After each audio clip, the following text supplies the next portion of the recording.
Hey Impala, what is good in the hood? What is good in the hood? What is good, my glorious watchers and combatants? Alright. With everything that we've mentioned in mind, I believe it is time. I just believe it is time. Yep. Anyways, let's get started with the bow guide. So what I gotta stop reading chat, by the way. Unless we get to like the last part of like the guide, but like it's just me recording everything, okay? So What is good in the hood? This has been, okay, I can't lie, this is easily the single highest requested video I've ever received on my channel. Like 10,000%. This even goes above like the character that you see on the screen. It's just bow in general, which is fair. Because when's the last time bows won a major? When's the last time bows won a BCX? The world never knew. The world never knew that this was possible. They just never knew that bow was really like that. And to be honest, it never was. You know why? Because it took a goat to touch it. It took a goat like 6 years. 6 years to solidify himself, and 4 to actually like win something. Technically 3, but we don't count Arcadian. Bow is great. It's one of the perfect juggle weapons. Like I'm being honest with you when I say this. I just can't stop playing the gosh darn weapon. Something about it is just so charming. But with what I'm saying in mind, I believe it is time to discuss what exactly makes bow so good, or what exactly you need to do to play the weapon. And to understand it, primarily, we have to begin with, of course, the objective of the weapon. What's the overview? Okay, bow, as you know, has hella range, and the only thing that's really stopping you from taking over is your assertion on the ground. You want to just be able to keep the person as far away from the center of the stage as possible. It's what makes Kai so consistent, because like the spear guide that dropped a few weeks ago, which is also still on the channel. It was uploaded like maybe 3 weeks ago, but that was basically what was going on. So it's like, okay, when we're talking about that, the whole point is that we are just in the center. And when you're in the center, let's assume that the corner is the center, you have control over every option, basically. Like, you will be able to have that kind of coverage, but it comes at a cost. Like, it's like the coverage just, it makes sense, but what you have to know is if you miss, you're dead, by the way. Just depends on if you play something like high dex, but even then, it's still not easy. What people need to play high dex for is coverage, not so they can miss and like constantly bait people. It doesn't work that way, and it hasn't for a really long time. So that's like something important to just keep in mind. Okay, cool. With the objective known, how exactly do we make it happen? Well, anytime we get the opportunity, we string straight into nair, recovery, or end lights. Literally anything to keep the opponent constantly in the air, because we have the only weapon in the game that could send somebody so far up. Like, just like off the rip.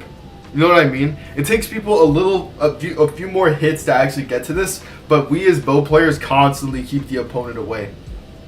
So it's just like, let's try to look for this. Like, this is like the best way and the most optimal way to play bow.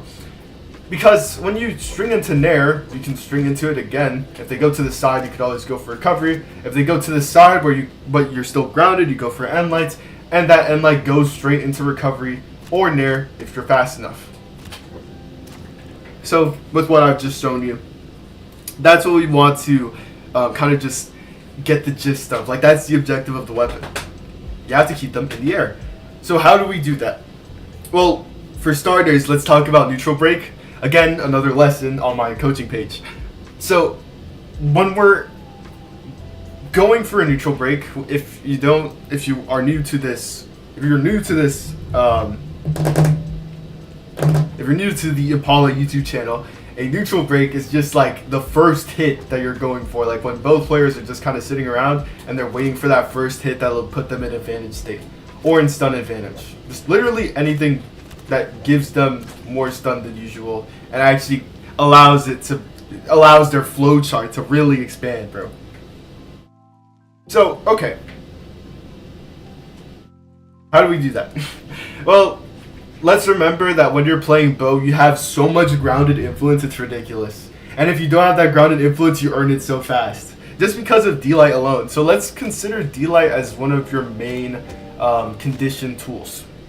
Even though it's very heavy, frame speaking, especially on miss, it is like, it's kind of a nightmare. But the point is, it's so committal, but it takes up so much of the stage. On dash impulse, it takes up a little over the third of small world's end. So, what do we do with this information? Well, since we have this D-Light and it's like our best option, you'll notice that a lot of players just kind of get the work done for you when they're kind of just jumping around in neutral, which is just part of the pressure. Now let's remember that when you're playing bow, it's the same rule as fear. Just try and stay close. Like, try and stay in this range, like this like half stage range. So you could go for dash side light, or you could just walk forward and go for the D-Light. Either or. Literally just as long as you could string back into the air, and you could just keep them in the air as long as you need to. Playing bow versus other weapons just includes a lot more matchup flexibility. So this part is actually not too bad. It's just disadvantage state that's pretty much the weakest part about bow. So okay, when you're going for this dash side light, what do we do right after? Well, what people don't know is that what comes out of side light also comes the same out of stair. Sometimes dare, but the point is, like, they're still close at this damage. So at this damage, we want to make sure that we can actually get that first hit. Let's assume. Let me go over this again, as it was with the Spirit Guide. If somebody is attacking you early, like they're just mashing or like they're whiffing in your direction, make sure that you give up enough stage to respond. But you could always respond with an aerial. And the reason why I say this is because Sair into jump chase dodge nair is unjumpable. And so is this. Like, technically it's a true combo. It's a little bit riskier because obviously it makes it so that you're closer. But you can actually punish this. What both players need to understand is that your punish or move punishes are pretty much close to guaranteed if you can anticipate them correctly. Which is also its weakness, because remember, the weapon is very committal. Even if it has range, it is committal. It just has a lot of matchup flexibility. So it's just not really the worst to play into most matchups. Okay, cool. Once we get that first hit in though, we're gonna go ahead and explain it now. Because the neutral break thing, I think I've explained it before, but as you surrender your stage, remember that you still have the option of going for Dare and Sair. What you have to keep in mind is just like, oh, can you go for this move? Or are you going for this move to just like test the waters? You can't have fear when you're playing this weapon. Which is why I happen to be just so aggressive and so enlightened with the aggression. It's because we have to be aware of the fact that we're not allowed to let up with Kaya. It just makes her much harder to play if you're giving up stage deliberately. So if you're going for these rising dares, or if you're going for rising aerials, or you're committing early, it better be because you pressured them in that range and they're not using any resources that's making them avoid it. And if they are, remember you always have dash jump Sair. You always have walk forward end light. In this case with Kaya, or maybe Zariel, you have Ensig. Like, just small conditioning like that, but just remember your influence will be much more apparent.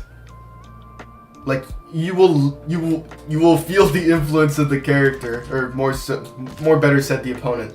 So just remember that your commitments are done first.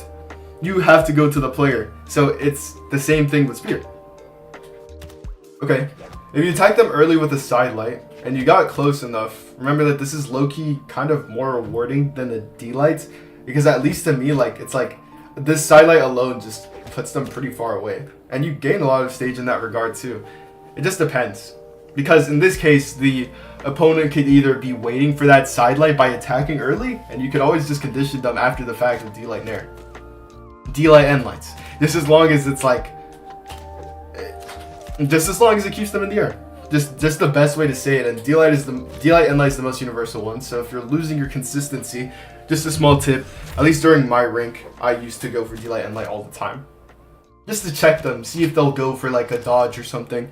And then eventually I just go straight into recovery. Sorry, collecting my thoughts. Now, again, I can't say too much, but it's like, again, if this Sair isn't working and this Dare also isn't working, they're probably below you. And by the time that you're falling stacked into them, it's pretty much supposed to be automatic to go for the Nair. And the reason why I say that is because once you go in for the Nair, it is a neutral break that is just so strong. Or at least it used to be like just like really annoying. Because it was like something about being there to not being able to touch the ground is always obnoxious. But we need to, but as said somewhere in the chat, thank you by the way, take the advantage of the fact that you are so early in neutral. Because if you don't go for these attacks now, bro, you're gonna give up a lot of stage later, and it's super unhealthy for your weapon. Maybe it'd work more if you were playing Scythe and you could play like 3 different realms of like the game, like off stage, advantage state, like off stage. Sometimes juggling, but very rarely. But you're playing mostly for stage control in that regard, or more for advantage state. But with bow, you're mostly focused on gaining stage, and the only way you can ever gain stage is by making the first move. It's why Ulgrim players are also naturally very aggressive, and the really bad ones are not placing. Really, rightfully said, it's because they're low dex legends. They're supposed to go for that commitment. What they're supposed to do though is learn from it later. So if they're just throwing attacks out, then it just wouldn't really make any sense. So, with what I just described with neutral break, basically my point is just, if you're going to commit, do it now. And if somebody's committing into you, acknowledge it now. So if they're like super aggressive towards you, you better be giving up stage for the right reasons. So you go for rising Sair, you go for standing end light. If they're dashing into you, you go for the end light, because the end light, of course, is a stacked hitbox, mostly not stacked, but it's a really good counter into dash jumping. Like, at least, you know what I mean?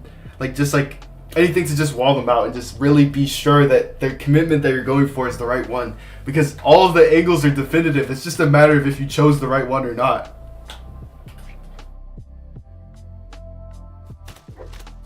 A lot of the charm in bow is just the coverage. Okay, the next part, the on hit. Now I'm gonna help you guys with the openers. The flow state is gonna be a little bit wonky because this is juggling, and juggling is usually a much more complicated concept because I'm the only player who does it as well that often anyway. So it's just like it's a fairly new concept. If you guys want to learn about it, then by all means, but just know it might take a bit to process. At least for me, who has explained it, but like more in like the neutral sense. It's like the exact same thing. It's just like it's just, instead of it being horizontal, it's just like a vertical version of neutral, even though technically it's your advantage state still. So okay, enough of that. Let's talk about the on hit. So when you hit a Sair, you're pretty much entitled to go for this Nair once you catch the dodge, but it still plays out the same way Sidelight does. It also plays the same way Dare does because it's so close. And the stun is low enough to where once they run out of stun here, they can still go for the dodge here. And of course, if they don't want to go for the dodge, then they're still going to get nared anyways.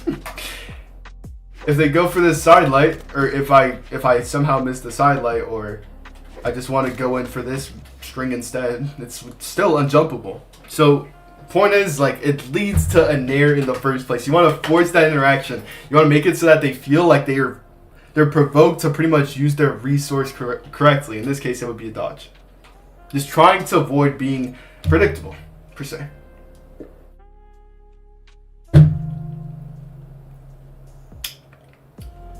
So I'm gonna help you with that. It'll be really fast. This section is usually much quicker, but it's a lot of just understanding how much coverage this weapon has. Because what people don't know is that the older weapons in the game have coverage that is pretty much universal, where it's like they know how to, like, you can cover multiple dodges, but what you can't do is extend. So like if you were to let's say for example, it's the same thing for like spear or like axe or hammer. It's like if you catch a dodge, you're only entitled to 1 extra hit after the fact.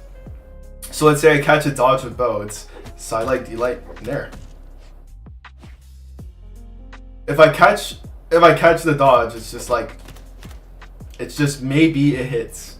Because with bow it is a little bit wonkier, unfortunately. But point is, you don't really earn much after catching the dodge. You still have them in a bad state, but it's not the same as it would be for a string weapon. Because at that point, you would actually just find a reason to like, you would find more hits, like off of dodges.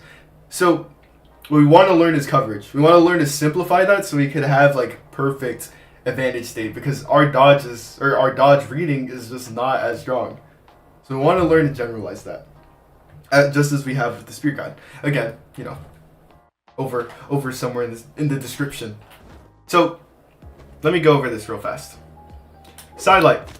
So for anybody who wants to actually read this properly, there's only one dodge that this doesn't cover.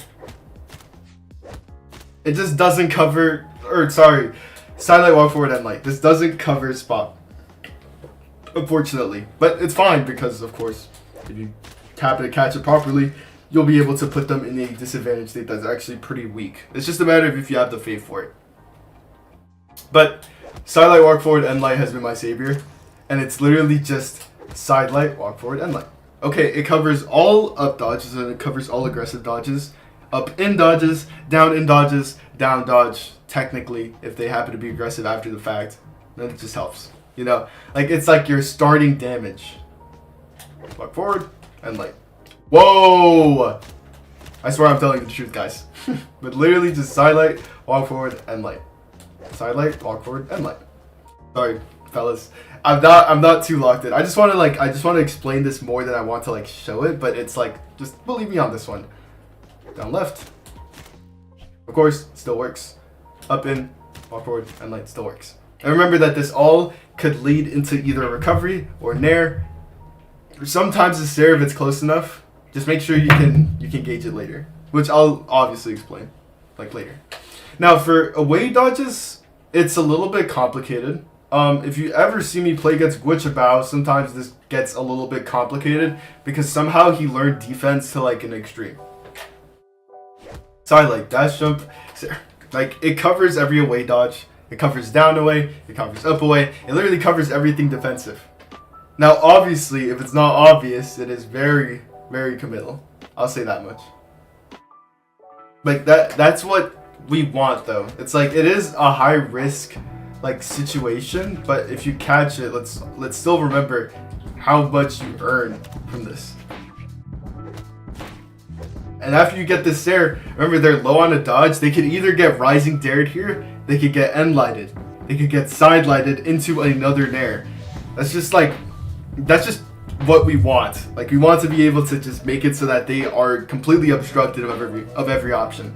And in this case, we could always just go for side light, stair, read the jump, go for recovery, or sorry, end lights, and we're pretty much putting them in this position. What I do, by the way, small tip, but after I go for this end light, I just jump into the stage, like specifically snap into the corner right here. Because without it, or with that in mind, I'm like much more actionable than if I was just like trying to chase them after the fact. At that point, I'm just too low. You know what I mean? But point is, like with what I'm showing you guys, it is essentially the same thing. It's just the same commitment, but it takes a little bit more risk just because it's bow, and bow has more range than pretty much most weapons in the game. It's just like good coverage. You know what I mean? Or complete weapons, technically complete weapons, where it's just like you'll never get anything more than like 2 extra hits confirmed, but again, your reward is like, it's just like an extra hit, but you get to gain more stage than the average weapon. Okay, for Sarah, this one is actually better because what will happen is sometimes spot dodge is mostly, well, in most cases spot dodge is used as a wake up, so this actually covers it more nicely in most cases. It's still really hard, I can't lie. I have yet to like do this consistently. So sidelight, jump chase dodge, reverse snare. What this does is it basically makes it so that you can cover every aggressive dodge and slightly defensive dodges, which means spot and up. And with Sarah, since you're so close, and Sarah again is saving, and again it's saving the weapon, as I mentioned before, it's because it keeps the opponents close in a way that almost translates as a string weapon. So in that regard, sidelight and jump chase dodge reverse snare is responsible for every aggressive dodge. Okay, cool. Up dodge, it's a little bit complicated, as I mentioned before. But to get it down the most consistently, what you have to do is you stare, you delay as you jump, and then you go for the chase dodge reverse snare. That's what I found to be the most consistent way. Because this hitbox right here, it's like, it's shortened over time, so it's become a little bit weaker. But that's what TWK just found out that I was doing for coverage. But it was less because Nair was like, it's less because Nair was like super broken to throw out as a hitbox, but it was because of reasons like this. They just didn't want it to be responsible for coverage like this. They wanted end light to be the case. Okay. Now the thing is, this also works with Sair and walk forward end light, but over the years I stopped doing this because it was just not as consistent. Okay, cool. Sair, jump chase dodge reverse snare. Oh my god. I keep forgetting to note that a really good thing to do as you're going for this is to go for a slight jump forward. It is still very complicated, I'll be honest. Like, it's not easy, but this is like peak. Because again, we have like all the coverage that we could possibly need.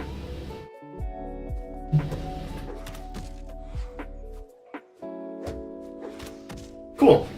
And it's the exact same case here. If you want to cover any grounded aggressive dodge, you can cover it here with Nair. And let's remember, like, the progress that we're making as soon as we go for this kind of coverage and we break neutral. The thing is, we wanted to lead into juggle, but we don't really know how to do that if we just don't know how to cover it all in the first place. So, Sair, jump chase dodge reverse snare. Again, so far we covered spot, we covered up, and we covered in. So the last one that we have to do before we move on to the away version is up in. So let's do that real fast just to reduce the thoughts, or reduce the idea that this is not consistent. I'm laying it out to you guys right now. This is perfect. This is fine. Like, actually, I didn't do down in just yet. There you go. Cool. So that makes all the aggressive dodges. If you guys want to go for the away dodges, I have the read for you, but it also doesn't really take that much time either. So this time, you go for Sair, you walk forward a little bit. You go for Sair, you like follow them a little bit, but you just hesitate. You hesitate deep, by the way, but you stay close. You pretty much hit Sair, so you're stacked. Or sometimes, if I'm just not thinking about it in the middle of the tournament, I go like this, and then I just jump chase dodge and just follow them as I knock them away completely to go in for the away. So, okay. Sorry, that was a leak. That was a leak for the away dodge. But it's the exact same principle. Sair, and then you just completely track them down, basically. And what I like to do to make this more consistent is just land at the opponent and just reduce my drift to 0. And then literally as soon as I'm out of Sair force, I just go and jump chase dodge to follow them. And that's pretty much how it works. Again, that covered up away, which makes it so that down away is also covered, and where is it? Away is also covered. So that makes it for Sair. We've done it for sidelight and Sair so far. So how does Dare work? I got you guys. I got you fellas.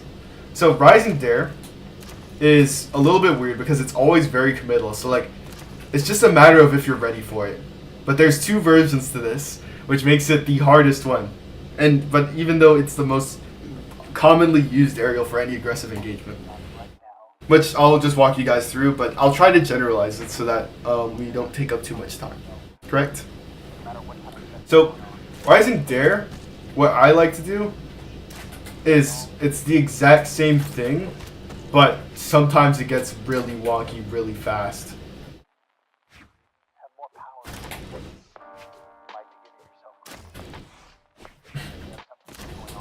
Sorry, fellas. Alright. As I go in for this dare, what I like to do is actually commit into it. I can't reduce the drift. So what I do is when I go in for this dare, I actually keep my momentum completely forward. And like this space right here that you see me like going slightly forward is just enough for me to just go for the raw chase dodge and just follow them and of course get ready to time the nair.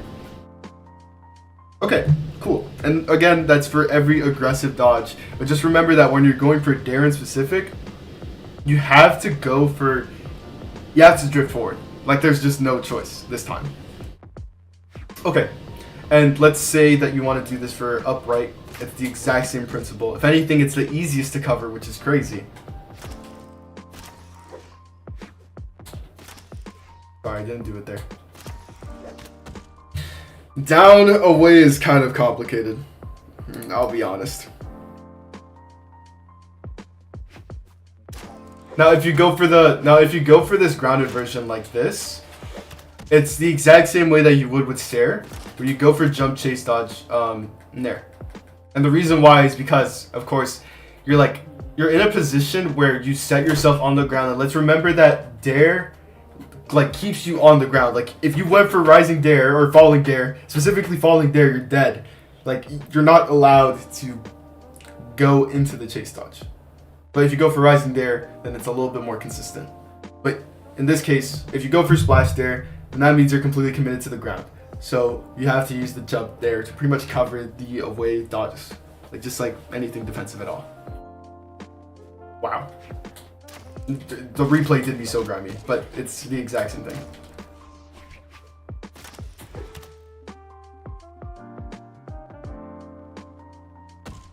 Just making sure I'm right, so you guys don't think I'm like full of it.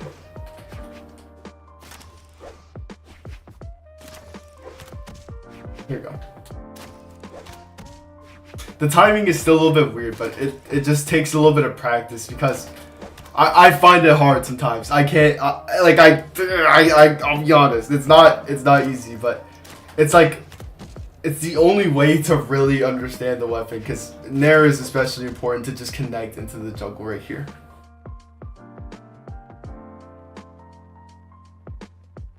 And then for dare actually acts defensively in the same way that N-Light does. So, okay, dare, once you go for dare, you just literally just wait. You just go for the delay N-Light instead of walking forward, like compared to side light, because compared to side light, obviously they're a little bit farther away. So it just took a little bit of labbing to get that part down. But for any aggressive dodge right here, it's just delay and N-Light. Cool. Okay. Dare N-Light.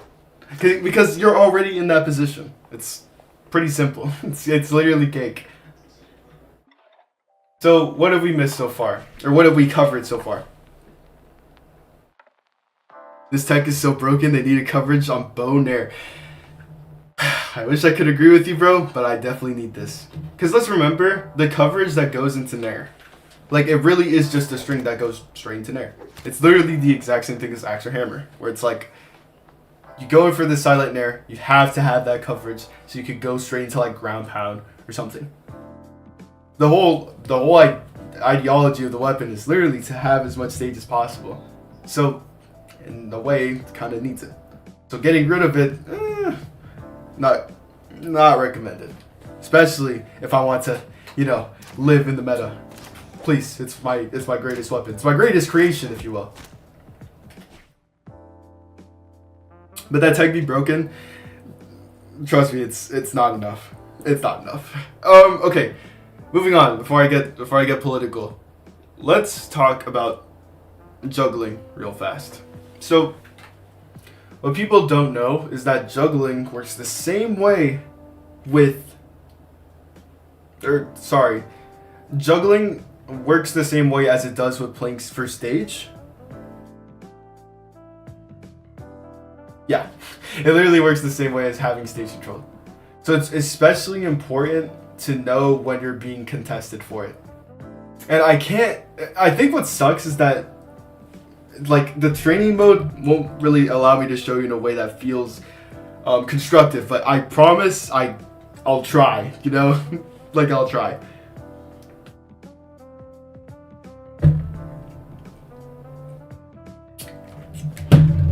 Sorry, taking a little sip. Okay. And the reason why I have the power viewer out this time is because I'm really going to show you how it works, because it's not easy. So of course, once you go for this nair, there's the first benchmark right here, which is literally just the second nair. And what it does is it makes it so that the person is forced to use the resources. This is what would be considered your general check, which according to this channel and just like the ways that I've done coaching, is a way to just make sure that the opponent isn't exploiting something or like ahead of time. Like it's just to make sure that they're using resources to engage into you. If they're not, then of course that's what the check is for. It's because it keeps them away. It keeps them away immediately. Like as soon as you knock them away, you could just put them back in that space by checking them with an attack. If they're using a resource, then you'll know what to do next. Alright.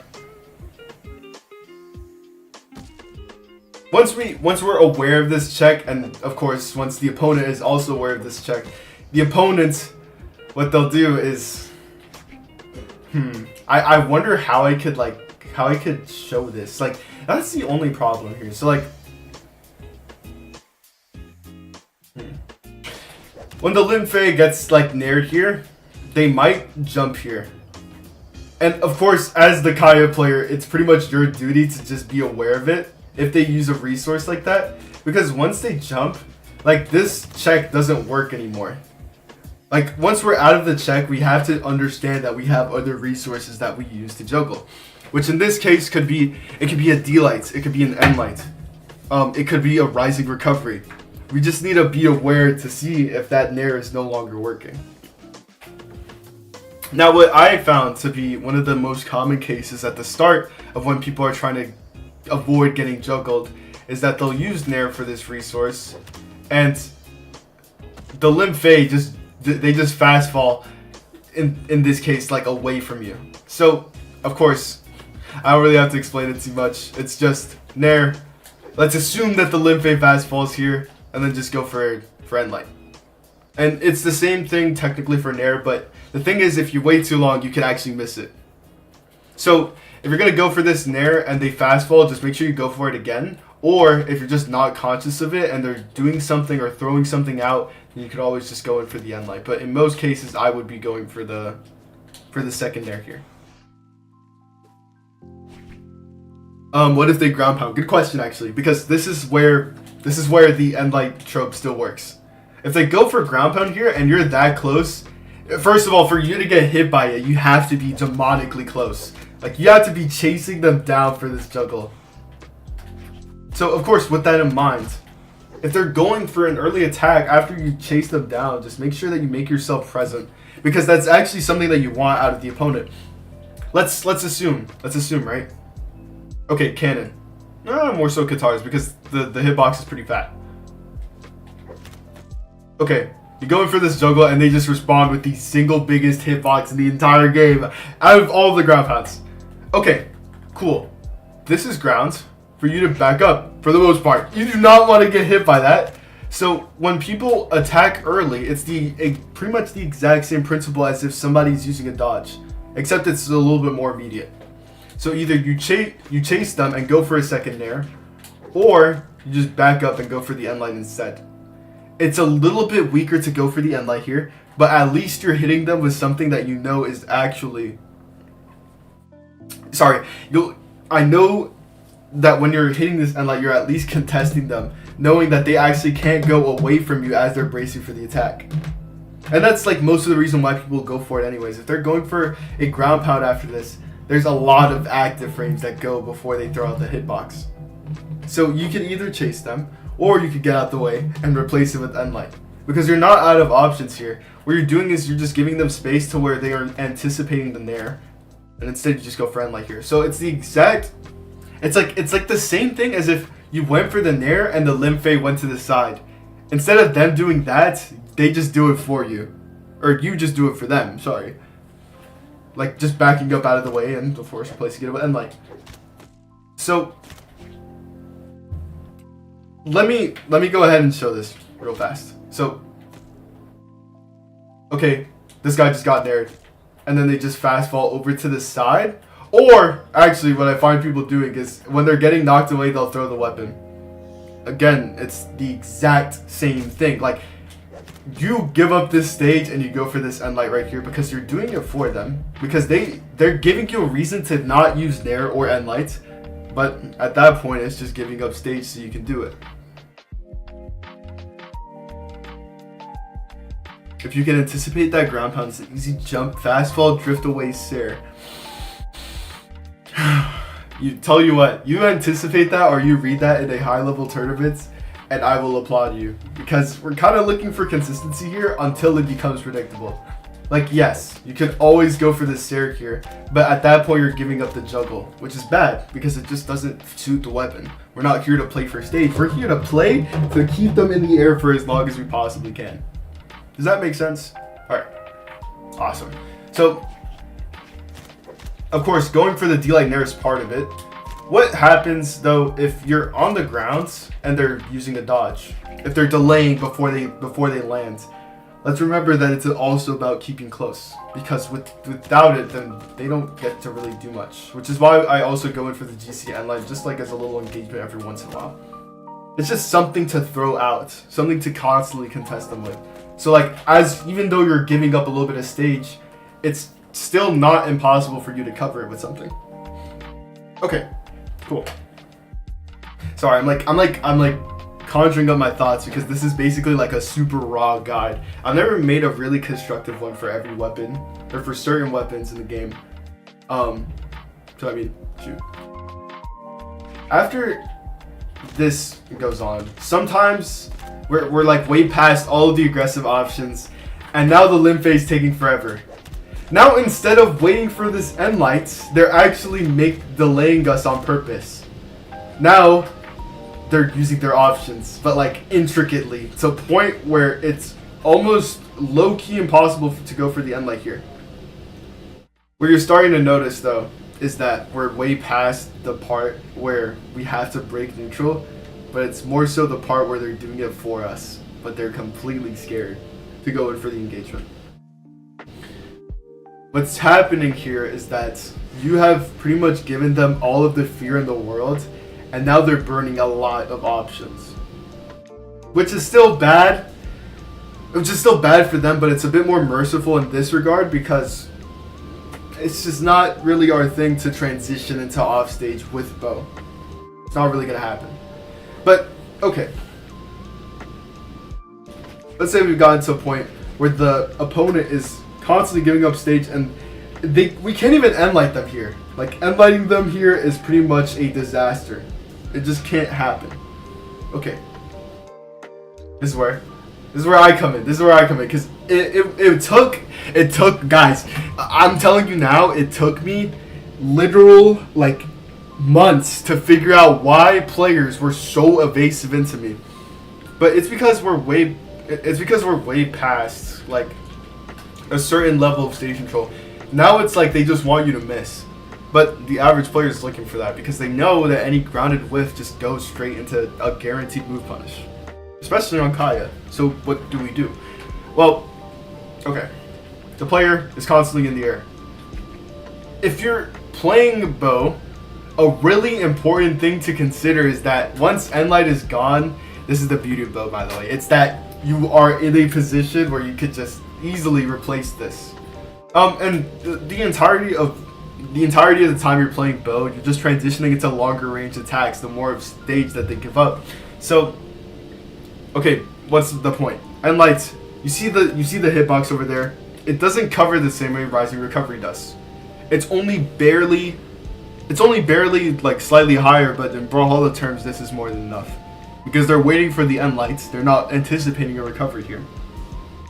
So, what I'm getting at is that, let's assume this guy is completely out of range of end light. Okay. I know this takes a while, fellas, but basically, Nair, you're missing Nair too much. It's time to go for the recovery here. You have to contest them, because if they're outside of end light range, they're literally just waiting for your own pressure. But you create so much of it when you're playing these weapons the same way you would when you're playing something like bow or spear. It's just, you create the pressure yourself. In this case, as it was with end lights. Yeah, as it is with end light, you create so much pressure that they actually just don't go in range of end lights. Okay, or you create so much pressure from like knocking them away that they want to drive into you, but it's also not possible because you are in control of that. Instead of going for this end light right here, you're just constantly chasing them with Nair instead, because that covers that top option. So coverage is everything. We need to know how we can cover things kind of just like uniquely, because we need to go straight into the juggle. And if that doesn't work, then of course we have the transition from the sidelight, from the knockaway into the juggle.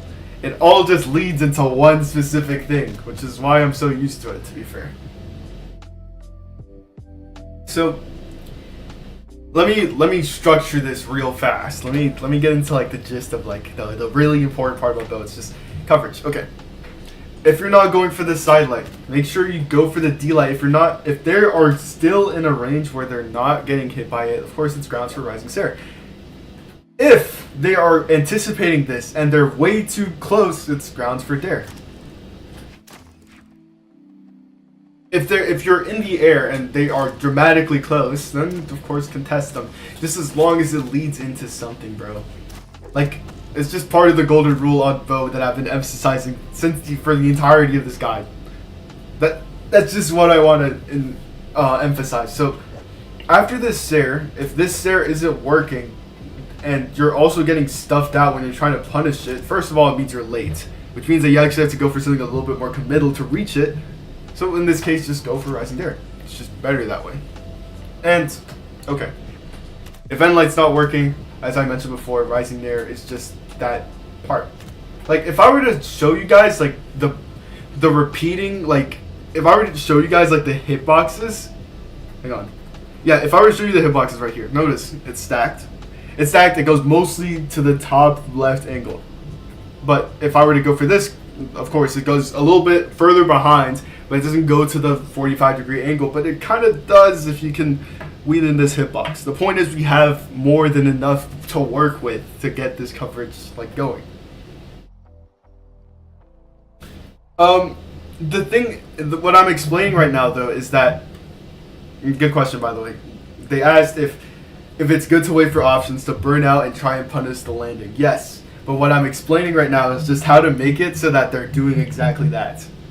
Because when you're nairing somebody and you're making them super conscious of their options, they're gonna burn them. If they're not doing that, then you're not close enough, or you're doing something that's provoking them to use their resources. At that point, it's just on you to punish them and just stay as close as you can. Correct? Okay. Sorry, fellas. Kinda burnt out at the moment.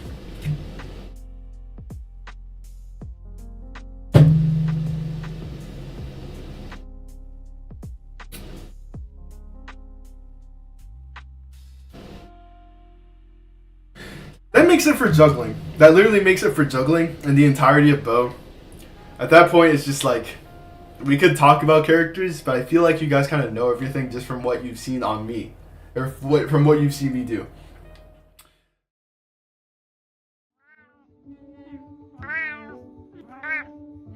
Come on.